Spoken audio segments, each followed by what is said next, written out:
अस्सलाम वालेकुम दोस्तों, पिछले कुछ सालों में आपने तुर्की के मशहूर ड्रामों में बार बार मंगोलों का जिक्र सुना होगा, लेकिन शायद बहुत कम लोग ये जानते हैं कि असल में ये मंगोल कौन थे, कहां से आए और दुनिया की तारीख में इन्होंने क्या क़यामत ढाई और आज ये मंगोल कहां हैं। दोस्तों, ये वो लोग थे जो सदियों तक खाना बदोशों की तरह जिंदगी गुजारते रहे। इनके पास बड़े बड़े शहर या महल नहीं थे। ये घोड़ों पर सवार रहते, लकड़ी और कपड़े के बने हुए खेमों में रहते, शिकार करते और जंग में अपनी महारत दिखाते थे। इनकी पूरी जिंदगी घोड़े, कमान और तलवार के गिर्द घूमती थी। इसी तरह वक्त गुजरता गया, लेकिन आखिरकार एक दिन इन खाना बदोश कबीलों ने सोचा कि अब हम सिर्फ पहाड़ों और मैदानों में भटकने वाले नहीं रहेंगे, हमें अपनी एक अजीम और ताकतवर सल्तनत बनानी है। यही वो सोच थी जिसने दुनिया को बदल कर रख दिया। शुरू में तो चंद कबाइल इकट्ठे हुए, लेकिन जैसे जैसे ये इत्तेहाद बढ़ता गया, इनकी ताकत भी बढ़ती गई और यूं मंगोल सल्तनत की बुनियाद पड़ी। दोस्तों, मंगोलों की ताकत का सबसे बड़ा सेहरा एक नाम को जाता है और वो है चंगेज खान। चंगेज खान ने अपनी बेमिसाल जंगी हिकमत अमली और सख्त कानून के जरिए मंगोलों को एक झंडे तले इकट्ठा किया। वो न सिर्फ एक बहादुर जंगजू था, बल्कि एक जबरदस्त लीडर भी था। उसने एक ऐसा निजाम बनाया जिसकी वजह से मंगोल फौज दुनिया की सबसे खतरनाक और तेज रफ्तार फौज बन गई। घोड़ों पर सवार ये खतरनाक सिपाही कई मीलों का फासला जो आम सिपाही कई हफ्तों में तय करते थे, ये कुछ दिनों में ही तय कर लेते थे। अचानक हमला करते और दुश्मन को संभलने का मौका ही नहीं देते थे। ये सल्तनत मंगोलिया से शुरू हुई और फिर चाइना के बड़े हिस्से इनके कब्जे में आ गए। इन्होंने मौजूदा पाकिस्तान के कई इलाके भी रोन डाले। ईरान, आज़रबाईजान, कोकाफ के इलाके, ये सब इनके कदमों तले आ गए। लेकिन इनकी बात यही खत्म नहीं होती। मंगोलों ने तुर्की, शाम, ईरान, इराक, रशिया और यहाँ तक के फलस्तीन तक पहुँचकर तबाही मचाई। इनकी फौज को देखकर बड़े बड़े बादशाहों के हौसले टूट जाते थे। इस्लामी दुनिया के लिए सबसे बड़ा सदमा उस वक्त आया जब मंगोलों ने इराक पर हमला किया। उस वक्त इराक का दारुल हुकूमत बगदाद सिर्फ एक शहर नहीं था, बल्कि इल्म और दानिश का मरकज था। यहाँ बड़ी बड़ी लाइब्रेरियाँ थी, मदरसे थे, साइंस और फलसफे की तालीम दी जाती थी। बगदाद को उस वक्त दुनिया का दिल कहा जाता था। लेकिन जब मंगोलों ने बगदाद को फतह किया तो उन्होंने इस दिल को चीर कर रख दिया। तारीख बताती है कि दरियाए दजला का पानी कई दिनों तक काला हो गया था, क्योंकि मंगोलों ने लाखों किताबें दरिया में फेंक दी थी।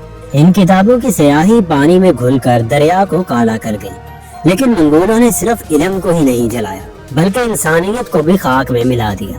शहर के लगभग सब लोगों को कत्ल कर दिया गया। औरतें, बच्चे और बूढ़े, कोई भी उनके जुल्म से ना बच सका।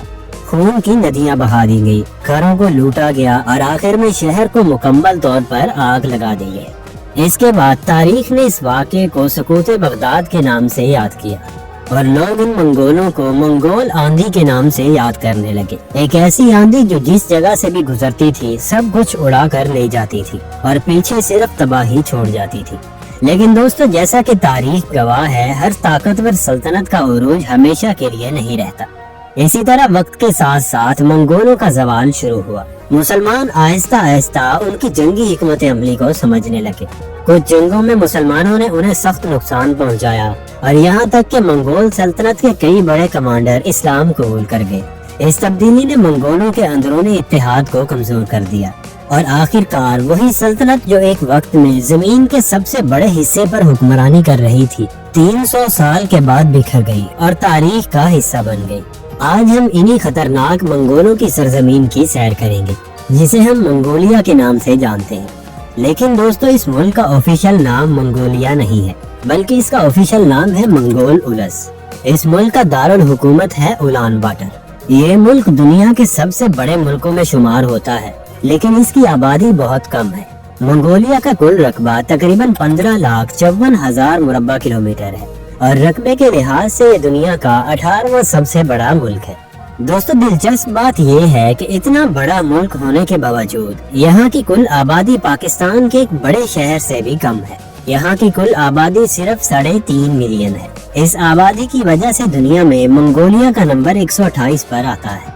दोस्तों, ये मुल्क एक लैंड लॉक कंट्री है, यानी इसका समंदर से कोई ताल्लुक नहीं है। इसकी सिर्फ 2 बड़े मुल्कों के साथ सरहदें मिलती है। شمال میں اس کی سرحد رشیا سے لگتی ہے اور جنوب میں اس کی سرحد چائنا سے۔ اگر سرحد کی کل لمبائی دیکھیں تو یہ تقریباً 8,200 کلومیٹر بنتی ہے۔ ان میں سے تقریباً 4,500 کلومیٹر چائنا کے ساتھ اور باقی 3,500 کلومیٹر رشیا کے ساتھ ہے۔ منگولیا کا جغرافیہ بھی بہت خاص ہے۔ اس کے مغرب اور شمالی حصے میں بلند و بالا پہاڑ ہیں، مشرقی حصے میں بڑے بڑے میدان اور چراگاہیں ہیں، اور جنوب میں دنیا کے مشہور ترین صحراؤں میں سے ایک صحرا ہے جسے گوبی صحرا کے نام سے جانا جاتا ہے۔ یہ صحرا اپنے خشک موسم، ریت کے طوفان اور سخت گرمی کے لیے جانا جاتا ہے۔ یہاں کا موسم بھی کمال ہے۔ سردیوں میں اتنی سردی پڑتی ہے کہ درجہ حرارت -40 ڈگری تک گر جاتا ہے، اور گرمیوں میں دن میں گرمی اور رات میں ٹھنڈک، یہ دونوں دیکھنے کو ملتی ہے۔ دوستو، منگولیا کا دارالحکومت اولان باٹر دنیا کے ان چند دارالحکومتوں میں شامل ہے جہاں موسم سب سے زیادہ سخت اور ٹھنڈا رہتا ہے۔ یہاں کا اوسط درجہ حرارت صرف 0.3 ڈگری سینٹی گریڈ کے قریب رہتا ہے۔ یہی وجہ ہے کہ یہ شہر قازقستان کے دارالحکومت آستانہ کے بعد دنیا کا سب سے زیادہ سرد دارالحکومت مانا جاتا ہے۔ اولان باٹر کا کل رقبہ تقریباً 4,304 مربع کلومیٹر ہے، اور یہاں کی آبادی تقریباً 14 لاکھ افراد پر مشتمل ہے۔ یہی وجہ ہے کہ یہ نہ صرف منگولیا کا دارالحکومت ہے بلکہ ملک کا سب سے بڑا شہر بھی ہے۔ اس شہر کو منگولیا کا دل کہا جاتا ہے۔ منگولیا کی کرنسی کو ٹوگریک کہا جاتا ہے، لیکن اگر ہم موازنہ کریں تو ایک پاکستانی روپے 12 ٹوگریک کے برابر ہے، اور دوسری طرف اگر بھارت کے ساتھ موازنہ کریں تو ایک بھارتی روپے تقریباً 41 ٹوگریک کے برابر ہے۔ لیکن دوستو، یہ بات ذہن میں رکھیں کہ کرنسی کی قیمت کم یا زیادہ ہونے سے ہمیشہ یہ ثابت نہیں ہوتا کہ یہ ملک غریب ہے یا امیر۔ اگر ہم منگولیا کی کل GDP کی بات کریں تو یہ صرف 23 بلین ڈالر ہے، جو پاکستان اور انڈیا سے بہت زیادہ کم ہے۔ لیکن اگر وہیں ہم منگولیا کی فی کس آمدنی دیکھیں تو یہ پاکستان اور انڈیا کے مقابلے میں تقریباً 2 سے 3 گنا زیادہ ہے۔ منگولیا میں فی کس آمدنی تقریباً 5,765 ڈالر ہے، جبکہ پاکستان میں یہ آمدنی تقریباً 1,632 ڈالر ہے، جبکہ بھارت کی فی کس آمدنی تقریباً 2,878 ڈالر ہے۔ اب اگر کھیلوں کی بات کریں تو منگولیا کا سب سے مشہور اور قومی کھیل ہے منگولین ریسلنگ۔ یہ کشتی جیسا کھیل ہے جسے وہاں کے لوگ بڑے شوق سے کھیلتے اور دیکھتے ہیں۔ اس کے علاوہ منگولیا میں جوڈو، کراٹے، باکسنگ، شوٹنگ اور فٹ بال بھی بڑے پسند کیے جاتے ہیں۔ منگولیا کے کھلاڑی لگ بھگ سبھی اولمپکس میں حصہ لے چکے ہیں۔ وہاں کے کھلاڑیوں نے اب تک تقریباً 30 میڈل جیتے ہیں، جن میں 2 گولڈ میڈل، 11 سلور میڈل اور 17 برونز میڈل شامل ہیں۔ اسی طرح ایک خاص نسل کا گھوڑا جو گدھے سے کچھ مشابہت رکھتا ہے، یہ منگولیا کا قومی جانور مانا جاتا ہے۔ یہ گھوڑا بہت طاقتور اور برداشت والا سمجھا جاتا ہے۔ صدیوں سے منگولین لوگ اسے اپنی زندگی کا حصہ بنائے ہوئے ہیں۔ پرندوں میں فالکن منگولیا کا قومی پرندہ ہے، جو کہ شکاری اور بہادر پرندے کے طور پر جانا جاتا ہے۔ زبان کی بات کریں تو منگولیا کی قومی زبان ہے منگولیائی، اور وہاں کی تقریباً 95% آبادی یہی زبان بولتی ہے۔ اس کے علاوہ وہاں کچھ لوگ رشین، انگلش، جرمن اور چائنیز زبانیں بھی بول لیتے ہیں۔ دوستو، منگولیا کے آباء و اجداد کا دور جیسا بھی رہا ہو، لیکن آج کے منگولیا کے لوگ اپنی مہمان نوازی کی وجہ سے دنیا بھر میں جانے جاتے ہیں۔ اگر آپ ان کے گھر جائیں گے تو یہ لوگ آپ کو سب سے پہلے اپنی قومی ڈرنک، جسے ایری کہتے ہیں، یہ لازمی پینے کو دیں گے۔ یہ ڈرنک خمیر شدہ دودھ سے تیار کی جاتی ہے اور صحت کے لیے بہت فائدہ مند سمجھی جاتی ہے۔ اگر منگولیا میں مذہب کی بات کریں تو یہاں سب سے زیادہ لوگ بدھ مت کے ماننے والے ہیں، جو ملک کی کل آبادی کا تقریباً 53% بنتے ہیں۔ دوسرے نمبر پر اسلام ہے، جو تقریباً 3% لوگ مانتے ہیں۔ اس کے علاوہ 2.9% لوگ شمالی مذہب کو مانتے ہیں، اور قریباً 2% کے قریب عیسائی ہیں، جبکہ 0.4% دوسرے چھوٹے مذاہب کے ماننے والے بھی موجود ہیں۔ لیکن دلچسپ بات یہ ہے کہ تقریباً 38% لوگ ایسے ہیں جو کسی بھی مذہب کو نہیں مانتے۔ منگولین لوگ آسمان کو اپنا باپ اور زمین کو اپنی ماں کہتے ہیں۔